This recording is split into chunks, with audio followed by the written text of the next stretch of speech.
নেব আমি সুমন মুখার্জি স্যারের কাছে যাব, অর্থনীতিবিদ সুমন মুখার্জির কাছে যাব, কিন্তু তার আগে ময়ূকের প্রথম প্রশ্ন এবং সেখান থেকে আমি স্যারের কাছে যাব একদম সরাসরি প্রশ্ন। বাংলায় আদি হিন্দু এবং আদি মুসলিম সম্প্রদায় তারা সংকটে কিনা?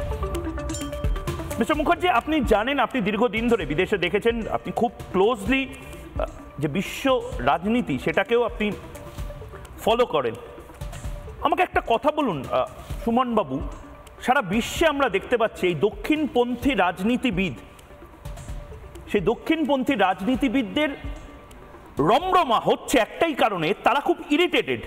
তারা ইরিটেটেড আফ্রিকা হোক, ইউরোপ হোক, আমেরিকা হোক, সব জায়গাতে তারা ইরিটেটেড যে তাদের আদি সভ্যতা, আদি ফুড হ্যাবিট, তাদের পোশাক আশাক সব কিছু বদলে যাচ্ছে।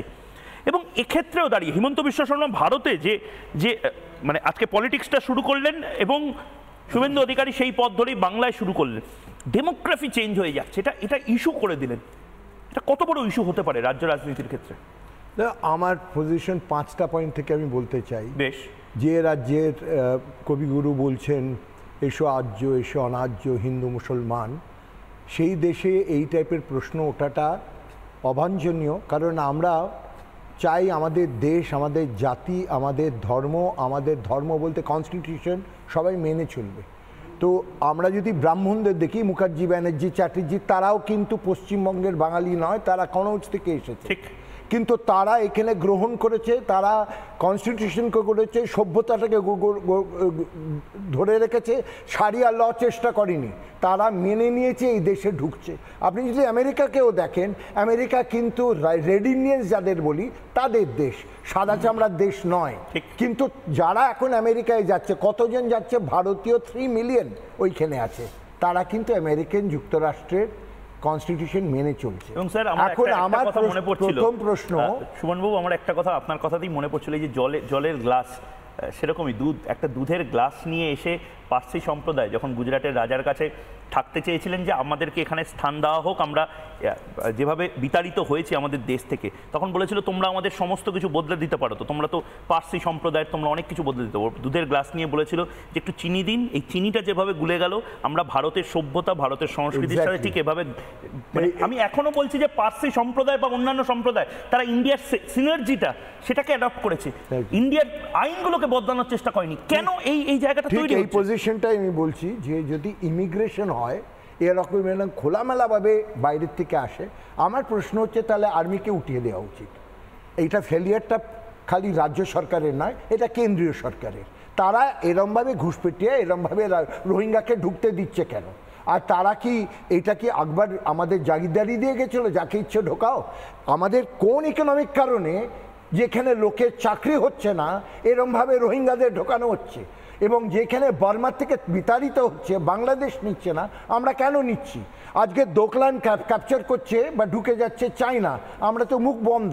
আজকে ঠিক সেরমভাবেই রোহিঙ্গা ঢুকছে কী করে, আনলেস কেন্দ্র বা আর্মি ইজ কমপ্লিটলি ফেলিং। তো এই প্রশ্নটা প্রথম উঠবে, এটা কি খালি রাজ্যের প্রশ্ন, এটা কি দেশের নয়? দ্বিতীয় প্রশ্ন হচ্ছে, আপনি যে প্রশ্নটা তুলেছেন পলিটিক্যাল কারণে, ডেমোক্রেটিক দেশে একমাত্র অস্ট্রেলিয়াকে দেখা গেছে সারিয়ার লাল আমার দেশে চলবে না, হয় এখানে থাকো আমার নিয়মে, নয় বেরিয়ে যাও। চায়নাতে ওরা দাঁত ফোটাতে পারিনি, রাশিয়ার দাঁত ফোটাতে পারিনি। যেইখানে উদার চিন্তে ঢুকিয়ে নিয়ে গেছে, বিশেষ করে ইউরোপ আর ইংল্যান্ড, সেইখানে তারা ঢোকার পর তাদের রিয়াল চেহারা দেখাচ্ছে। তারা বলছে সারিয়ার ল চাইছি, তারা গভর্নেন্সে আসছে।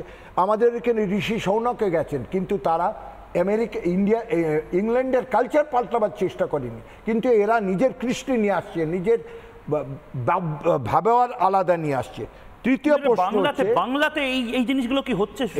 এই জিনিসটা ঠিক উল্টো। আমি কিছু মনে করব না, কলকাতায় বসে আপনি এই কথাগুলো বলছেন, সত্যি কি গ্রামে গ্রামে এই জিনিস হচ্ছে, জেলায় জেলায় হচ্ছে? আপনি যেটা বলছেন সেটা ঠিক, সেটা যদি হয় তাহলে এটা পিওরলি পলিটিক্যাল।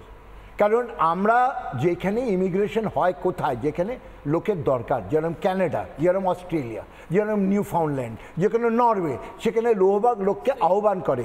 আমাদেরকে এখানে দরকার অন্য লোকেদের নিয়ে আসা, যেখানে নিজেরা যুবকরা চাকরি পাচ্ছে না।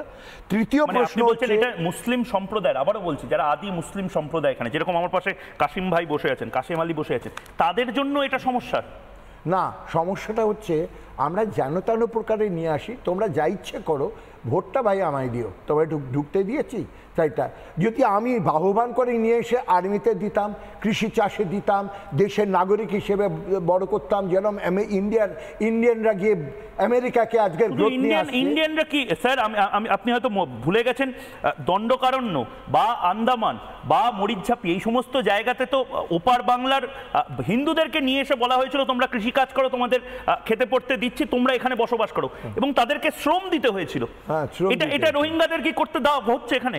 না, তা দেওয়া হচ্ছে না। এটা নিয়ে কেন দেবেন না, আর ভুল করেও দেবেন না ওদের হাতে এটা।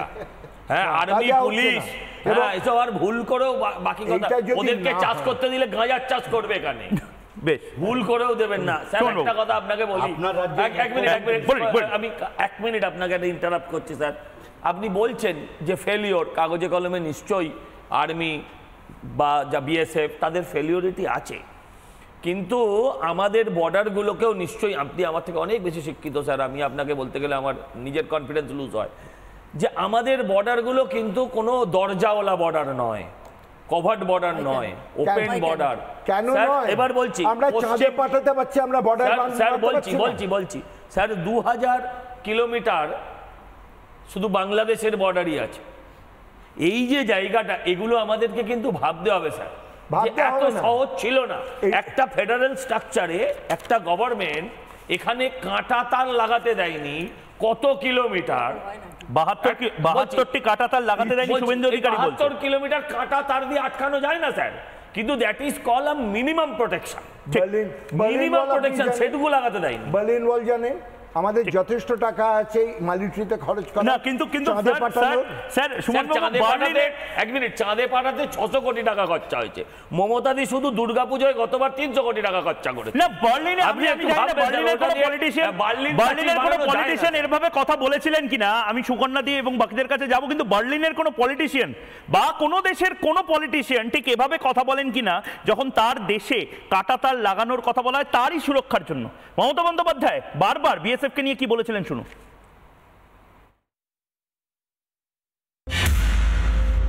কিন্তু প্রতিবাদ লেটার দিয়েছি, তার কারণ 15 কিলোমিটার ছিল ওদের জুরিসডিকশন, এটা ফেডারেল স্ট্রাকচারের উপর ইন্টারফিয়ারেন্স, আর আমাদের স্টেটে বর্ডারের কোনো প্রবলেম নেই, অল বর্ডারের সাথে আমাদের রিলেশন খুব ভালো। সুতরাং আমরা মনে করি যে আননেসেসারিলি কনফিউশন ক্রিয়েট করে লাভ নেই। Law and order is a police subject. BSF এর যেটা দেখার বিএসএফ সেটা দেখুক, আমাদের পুরো সমর্থন থাকবে।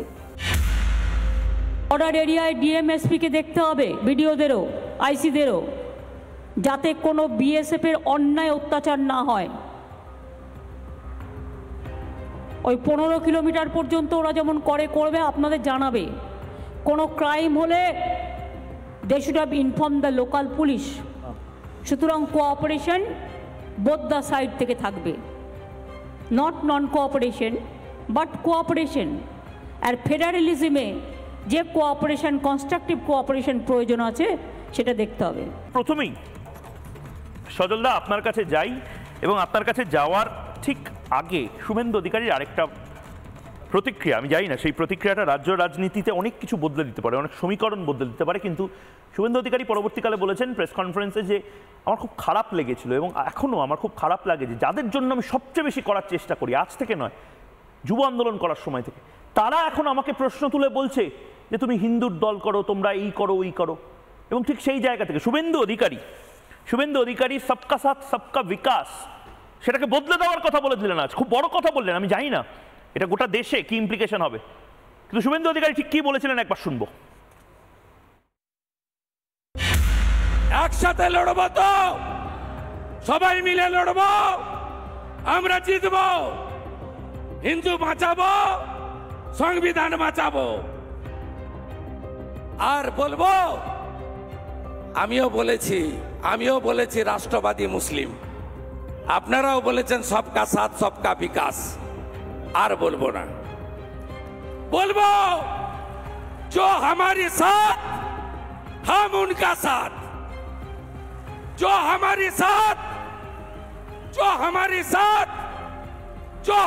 साथ हम उनका साथ, सबका विकास। बंद करो নো নিড সংখ্যালঘু মোর্চা। ভালো থাকুন, জয় শ্রীরাম। সজলদা, আমি আজকে বিতর্ক বা তর্কাতর্কির থেকেও সবচেয়ে বড় কথা হচ্ছে বোঝার, মানে শুভেন্দু অধিকারী, হিমন্ত বিশ্ব শর্মা একই দিনে দুজন দুটি রাজ্যে বসে যে কথাগুলো বললেন তার সুর কিন্তু মিলে যাচ্ছে কেন? কারণ এটা বাস্তব, এটা ঘটনা, বাস্তবে ডেমোগ্রাফিক চেঞ্জ হচ্ছে। নিশ্চয়ই আপনি দেখাচ্ছিলেন 51 সালে যারা 19% ছিল, হ্যাঁ, আজকে আপনি এক করে দিয়েছেন সবাইকে, দিয়ে দেখাচ্ছেন তারা আজকে 30% হয়েছে। কিন্তু 19 সালে যারা এই 51 সালে যারা এই ভারতবর্ষের বাসিন্দা ছিলেন, এই পশ্চিমবঙ্গের বাসিন্দা ছিলেন, তারা কিন্তু 30% হননি। তারা কিন্তু 30% হয়নি। 30%টা কোত্থেকে হয়েছে? অন্য দেশ থেকে, শরণার্থী নয়, যারা লুকিয়ে তারের বেড়া যেখানে মুখ্যমন্ত্রী লাগাতে দেয়নি বা যেভাবে হোক যারা অনুপ্রবেশকারী, তাদের জন্য হয়েছে।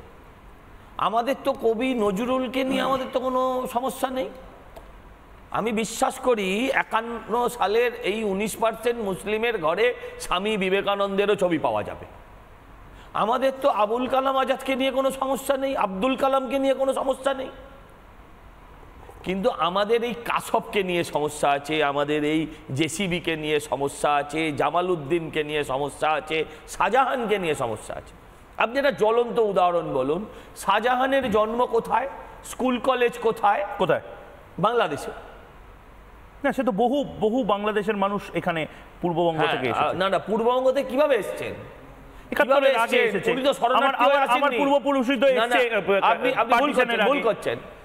পার্টিশনের আগে নয়, শাহজাহানের বয়স, তার স্কুল কলেজ যদি হিসেব করেন তাহলে সেটা পার্টিশনের আগে নয়, সেটা আজ থেকে কয়েক বছর আগে। মানে আপনি বলছেন রোহিঙ্গাদেরকে এখানে বসবাস করতে একদম স্থায়ীভাবে ব্যবস্থা করছে তৃণমূল সরকার?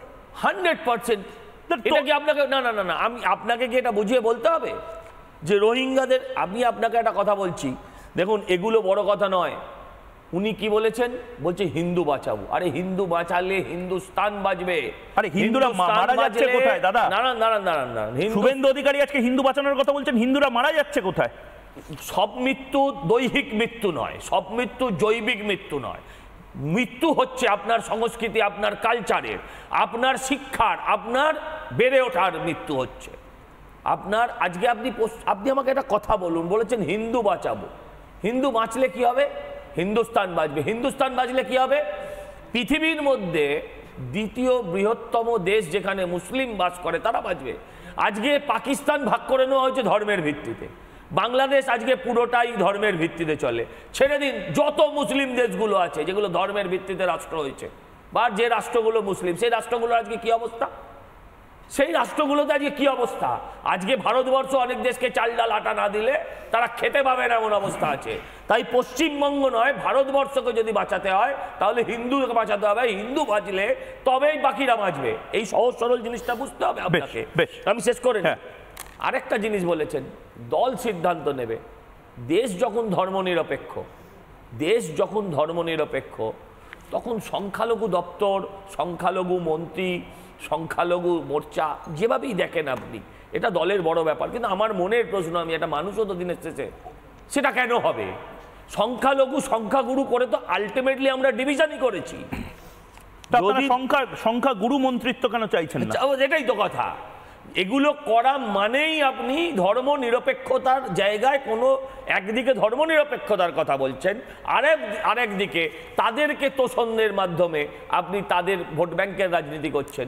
এটাই তো, এটা আমার দেশেও আছে, আমার দেশ আমার দল চালায়, এটা আমার বুঝতে হবে। কিন্তু আমার মনে হয় যে এটা আমাদের ভাবার সময় এসছে। দেশ যদি ধর্ম নিরপেক্ষ হয়, ঠিক, তাহলে কেন সংখ্যালঘু থাকবে? ঠিক ঠিক ঠিক। আমি আবার যে প্রশ্নগুলো দিয়ে শুরু করলাম সেই প্রশ্নগুলো আবার এক এক করে নেব এবং এক এক করে প্রতিক্রিয়া